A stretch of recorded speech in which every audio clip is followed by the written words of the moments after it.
Supreme court ने आरक्षण को लेकर एक बड़ा फैसला सुनाया। कोर्ट के बेंच ने 6-1 के बहुमत से यह फैसला दिया और साफ किया कि सरकार को कोटा के भीतर कोटा देने के लिए SC/ST में सब कैटेगरी बनाने का अधिकार है। सुप्रीम कोर्ट के इस फैसले के बाद यह तय हो गया कि राज्य सरकारें अनुसूचित जाति और अनुसूचित जनजाति श्रेणियों के लिए सब कैटेगरी बना सकती है। राज्य विधानसभा कानून बनाने में सक्षम होगी। CJI DY Chandrachud, justice BI Gavai, justice Vikram Nath, justice Bela M Trivedi और जस्टिस पंकज मित्तल और जस्टिस मनोज मिश्रा और जस्टिस सतीश चंद्रचूड़ शर्मा ने यह फैसला सुनाया। मुख्य न्यायाधीश DY चंद्रचूड़ ने कहा कि कोटा के भीतर कोटा और गुणवत्ता के विरुद्ध नहीं है। अनुसूचित जाति और अनुसूचित जनजाति वर्ग से आने वाले लोग अक्सर सिस्टम के भेदभाव के कारण प्रगति की सीढ़ी पर आगे नहीं बढ़ पाते। सब कैटेगरी संविधान के अनुच्छेद 14 के तहत निहित समानता के सिद्धांत का उल्लंघन नहीं करती। हालांकि राज्य अपनी मर्जी या राजनीतिक लाभ के आधार पर सब कैटेगरी तय नहीं कर सकते और उनके फैसले न्यायिक समीक्षा के अधीन होंगे। इसके बाद चर्चा एक और चीज की उठी। चर्चा ये कि क्या IAS IPS जो क्रीमी लेयर वाले हैं, फैमिली हैं, उनके बच्चे जैसे जो SC/ST कैटेगरी में भी आते हैं और IAS और IPS A rank B rank में जो आते हैं, उनके बच्चों का क्या होगा। कई सारे इस पे भी सवाल उठे। इसके बाद सवाल ये उठे क्या इन्हें आरक्षण मिलेगा या फिर ये आरक्षण की कैटेगरी में रह सकेंगे। आपको विस्तार से बताएंगे ये क्या है आरक्षण का मुद्दा, सुप्रीम कोर्ट ने क्या कहा। सबसे पहले ये सुनिए नेताओं का बयान, इस पे क्या कुछ आया है। आरक्षण का आधार है वो छुआछूत था। जब संविधान ने हमें आरक्षण दिया था तब उसका जो मेन आधार था वो छुआछूत था। अगर आपकी जाति कभी भी जाति के आधार पे आपके साथ डिस्क्रिमिनेशन हुआ है, अनटचेबिलिटी आपके साथ प्रैक्टिस की गई है या आपको कभी भी उस जाति के आधार पर आपके साथ गलत हुआ है, उन सारों को आरक्षण का अधिकार मिला था ताकि उनका सामान्य प्रतिनिधित्व हो सके समाज में, सोशल रिप्रेजेंटेशन के लिए। तो अब जो क्लास डिविजन्स या सब डिविजन्स लाने का प्रयास है, शेड्यूल कास्ट में क्रीमी लेयर और नॉन क्रीमी लेयर कैसे हो सकता है? इसका आधार कुछ और है और आप उसका अब आधार कुछ और प्रोजेक्ट करना चाह रहे, तो हमें नहीं लगता है कि ये सही रहेगा। कि एक पॉलिसी हमने अंग्रेजों के समय से सुनी थी, डिवाइड एंड रूल। मुझे ऐसा लगता है कि ये जो एकजुटता शेड्यूल कास्ट शेड्यूल ट्राइब के लोगों में हो रही है, उसको तोड़ने के लिए डिवाइड एंड रूल की पॉलिसी को इख्तियार किया जा रहा है। अभी मुझे इसमें यह भी जानकारी करनी है कि माननीय सर्वोच्च न्यायालय में जिन जजों ने ये ऑर्डर किया है उसमें से SC/ST के कितने, ये बहुत इंपॉर्टेंट है। अगर आप वर्गीकरण करना ही चाहते हैं तो मैं चाहता हूं कि सर्वोच्च न्यायालय से इसकी शुरुआत होनी चाहिए। भाई वहां तो लंबे समय से कुछ ही परिवारों को कब्जा किया और चलो SC/ST OBC को तो आप घुस नहीं दे रहे हो, लेकिन क्या सामान्य जाति के और लोगों में अवसर नहीं है तो उनको भी आप मौका नहीं दे रहे हो। तो अगर आपको करनी है किसी वर्गीकरण की शुरुआत तो शायद वहीं से की जाए। सर्वोच्च संस्था नीचे से क्या करना चाहते हो? क्या मॉनिटरिंग किए कभी SC/ST के जो आपने ऑर्डर किया था रिजर्वेशन इन प्रमोशन का, आपने कहा सरकार दे सकती है, क्या कभी मॉनिटरिंग किया आपने? SC/ST का बैकलॉग भरा गया कभी? कि मिल्कियत जाने बगैर बंटवारा नहीं हो सकता, यानी unless you have the substantial data with regard to each caste, their socio economic standing, who stands where in terms of representation, अगर वो सारी चीजें नहीं जानेंगे तो मैं समझता हूं इस तरह के सब कैटेगराइजेशन की बातें मुझे बेमानी लगती हैं, अर्थहीन लगती है। फैसला है, बहुत शानदार फैसला है और हम समाजवादी लोग आज से नहीं 60 के दशक से इन बातों की मांग कर रहे थे और उस पर माननीय न्यायालय ने आज मोहर लगाकर ये बात साबित होती है कि समाजवादियों की जो मांग थी बहुत जायज मांग थी, न्याय संगत मांग थी, जरूरतमंदों के लिए हम लोग लगातार संघर्ष कर रहे थे।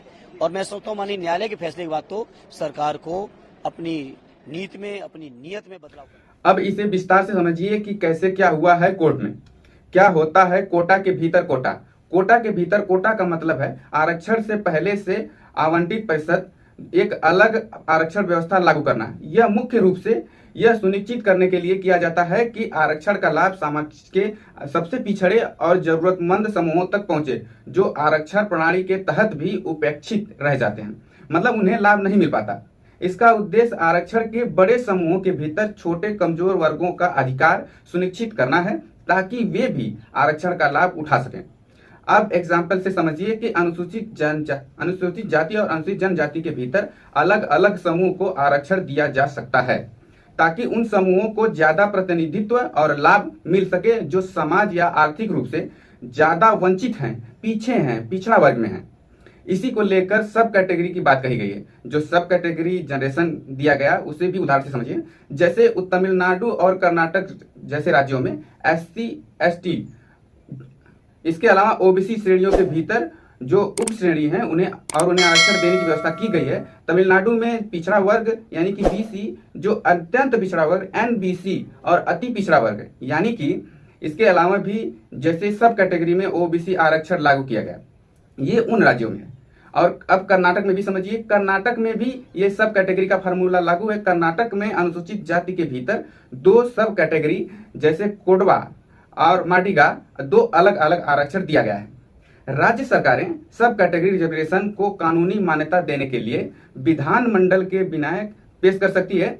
इसके साथ ही अगर कोई कानूनी चुनौती आती है तो सरकार इस पर न्यायिक समीक्षा की जगह कोर्ट में अपने स्थिति स्पष्ट कर सकती है। सरकार अपने राज्य में सार्वजनिक परामर्श और आयोजित भी कर सकती है, जिसमें विभिन्न समुदाय के नेता, सामाजिक संगठन और नागरिकों की राय ली जा सकती है। इससे ट्रांसपेरेंसी बढ़ती है और नीतियों को समर्थन मिलता है। अब सवाल ये कि देश में अनुसूचित जाति कितनी है। सामाजिक न्याय और अधिकारिता मंत्रालय की वास्तविक रिपोर्ट 2018 और 19 में पेश की गई थी, जिसमें कहा गया था कि देश में 1263 SC जातियां थी। अरुणाचल प्रदेश, नागालैंड, अंडमान और निकोबार, लक्षद्वीप और कोई समुदाय अनुसूचित जाति के रूप में चिन्हित नहीं किए गए थे। इन सब को छोड़कर चिन्हित किया गया था 1200 के करीब। सुप्रीम कोर्ट के फैसले के क्या मायने होगा? सुप्रीम कोर्ट के फैसले से साफ हो गया है कि राज्य सरकार अनुसूचित जाति और अनुसूचित जनजाति में सब कैटेगरी बना सकती है, जिसमें मूल और जरूरतमंद कैटेगरी को आरक्षण का ज्यादा फायदा मिल सकेगा। हालांकि यदि एक राज्य या ज्यादा श्रेणी को अनुसूचित जाति के तहत 100% आरक्षण देने का निर्णय लेते हैं तो यह छेड़छाड़ के समान होगा। ऐसा नहीं कर सकते हैं क्योंकि यह अनुसूचित श्रेणियों को लाभ देने से वंचित होगा। सरकार के पास जातियों का डाटा होना चाहिए और इस डेटा का आधार जमीनी सर्वे होना चाहिए और इसी आधार पर कोटे में कोटे वाली जाति का निर्धारण किया जा सकता है।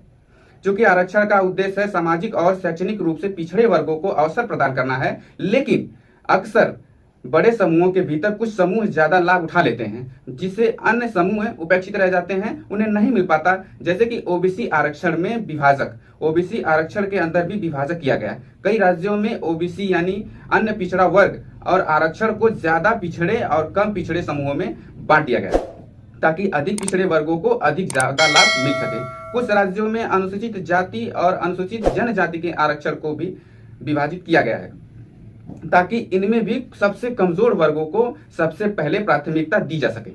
आरक्षण के इस व्यवस्था को कुछ लोग विभाजनकारी भी मानते हैं। तर्क ये देते हैं कि इससे समुदाय के बीच में दरारें पड़ सकती हैं। वहीं एक बड़ा वर्ग ये भी है इसे जो भी मानता है जो ज्यादा पिछड़े हैं उन्हें मौका मिलतेगा, वो आगे आएंगे और उन्हें एक चांस तो देनी चाहिए, क्योंकि आरक्षण के बावजूद भी उन्हें लाभ नहीं मिल पाता है। देश में आरक्षण को लेकर के क्या व्यवस्था है ये भी समझ लीजिए कि अभी तक किस किस को देश में राष्ट्रीय स्तर पर आरक्षण मिलता है। जैसे अनुसूचित जाति यानी SC श्रेणी के अंदर आने वाले सभी लोगों को 15% आरक्षण दिया जाता है।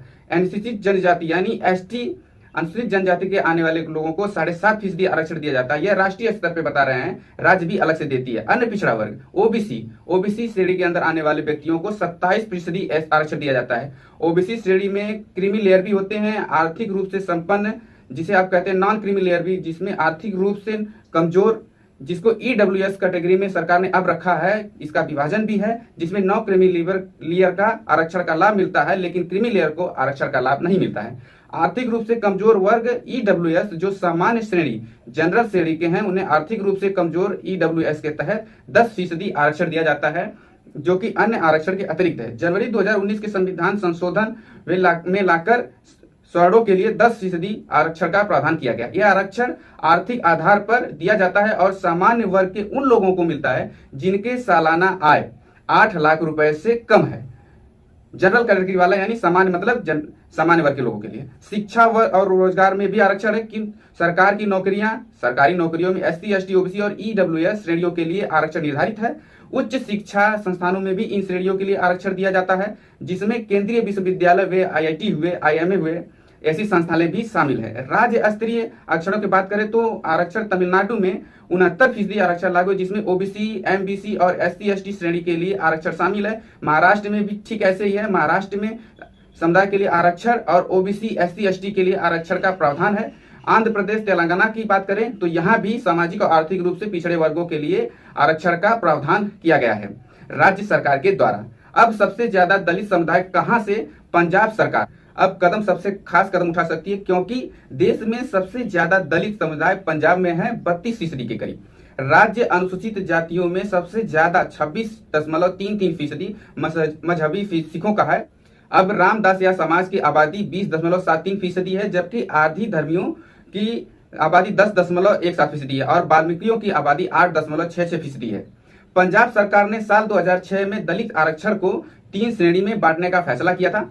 हाईकोर्ट ने पंजाब सरकार के फैसले को रद्द कर दिया था।